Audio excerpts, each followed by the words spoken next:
हर 3 साल में हमें सुनने को मिलता है कि इस साल अधिक मास रहेगा।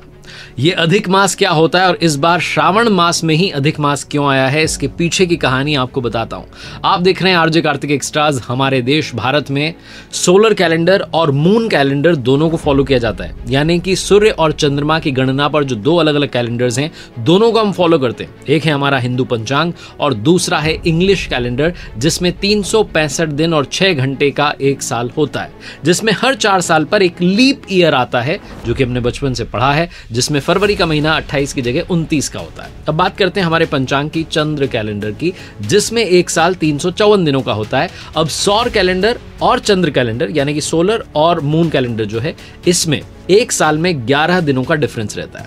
तो इस डिफरेंस को खत्म करने के लिए हर 3 साल में जो पंचांग है, जो चंद्र कैलेंडर है, उसमें एक मास अधिक जोड़ दिया जाता है और उसे ही अधिक मास कहा जाता है। इस साल श्रावण का जो पवित्र मास है वो अधिक मास है, और अधिक मास की वजह से जो चातुर्मास 4 महीनों के होते हैं वो अब की बार 5 महीनों के रहेंगे।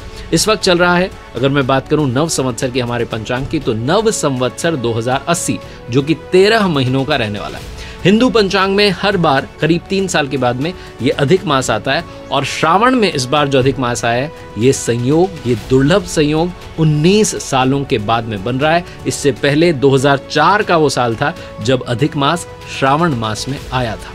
भगवान शिव जी की पूजा और आराधना के जो श्रावण मास पवित्र मास है, ये 4 जुलाई से, इस साल की बात करूं तो 4 जुलाई से शुरू हुआ है। 18 जुलाई से 16 अगस्त के बीच में मल मास यानी कि अधिक मास रहने वाला है, और उसके बाद में जो श्रावण का शेष महीना है, बचा हुआ महीना है, वो शुरू हो जाएगा और 31 अगस्त तक रहेगा। कुल मिलाकर के सावन का महीना इस बार 59 दिनों का रहने वाला है, और पंचांग जो है वो ये बताती है कि 19 सालों के बाद में ये खास, ये विशेष दुर्लभ संयोग बन रहा है, जिसमें पूरे 2 महीने तक भगवान शिव जी, माता पार्वती जी की असीम कृपा भक्तों को मिलती रहेगी। भगवान महादेव जी की भक्ति करने के लिए आपको पूरे 8 सोमवार इस बार मिलने वाले हैं। ये मल मास, अधिक मास जो है, इसे पुरुषोत्तम मास भी कहा जाता है। वो क्यों कहा जाता है बताता हूं। एक कथा बड़ी प्रचलित है जिसमें बताया गया कि अधिक मास को शुभ मास नहीं माना जाता था, मल मास जैसा कि कहा जाता है, इसलिए कोई भी देवता, कोई भी इसका स्वामी नहीं बनना चाहता था। तब अधिक मास ने भगवान विष्णु जी से प्रार्थना की कि प्रभु मेरी प्रार्थना स्वीकारिए, और भगवान विष्णु जी ने इस महीने को खुद का सर्वश्रेष्ठ नाम पुरुषोत्तम दिया।